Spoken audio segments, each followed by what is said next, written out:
we do it together to move it on. So, okay.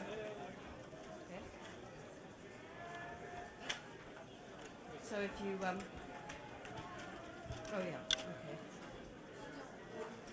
okay.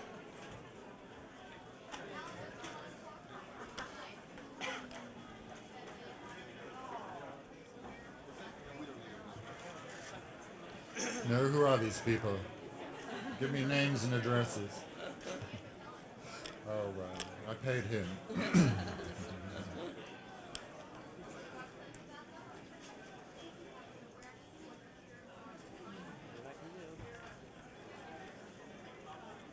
I, um, I don't know that it's an awareness of these things. I mean, it's not what you focus on. It's something that if it arrives, it's an end result. It's it's a pleasant sensation, and it's a responsibility, I suppose. Pushes you on.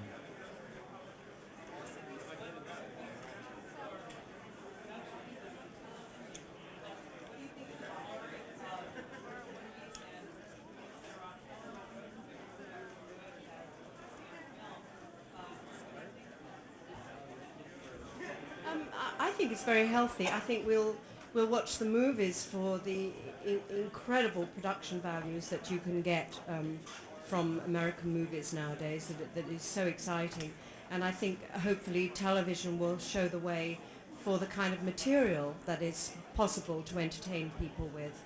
I mean, I think television will always be a bit more cutting edge in terms of material, and hopefully there will be a kind of interreaction between the two media. It does seem to be happening more nowadays, and obviously that's because so many of us, unfortunately, watch movies on the small screen anyway, with video and so forth. But I think it's a very exciting development, especially for actors, because it means that we nowadays can move with much more facility between the two media. We basically use the same craft in each. So it's great for us. It opens our possibilities.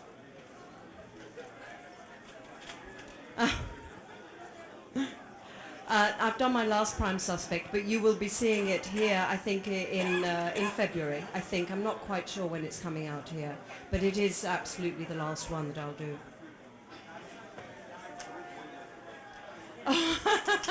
Well, I was on a plane about 6 hours ago coming from London, and I arrived and I had nothing to wear as usual. So I went through my closet and found this suit, Gautier suit, and this hat that was covered in dust. And I had to shake it off. I thought, well, what the hell, I'll wear that. Hide behind that.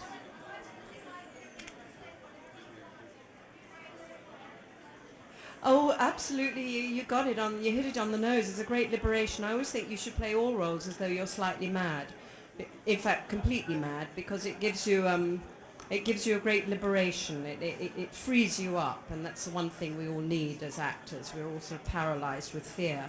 In fact, I'm sure you don't believe that's true, but it is. We're all paralysed with fear, and freedom is what we're kind of seeking after all the time. What, shaking out a feather hat to put on? No. I think she looks fantastic. What are you on about? What was it? Oh yeah, yes, terrified most of the time. But the trouble is, Fassbinder made a movie called Fear Eats the Soul, and that stays in my head all the time. So you try not to be too frightened, but it is, yeah.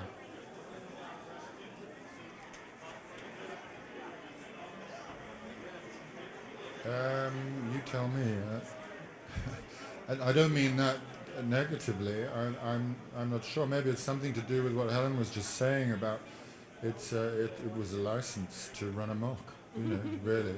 And maybe people respond to it. Maybe that's, we're enough fantasy figures half of the time, one way or another. And so if you can actually encourage people to let go by the work you do and say, look, here's somebody who did, whoops, and okay, he was caught up in rather bigger issues. I don't want to trivialize it, but you can actually say it's possible to explore your emotions.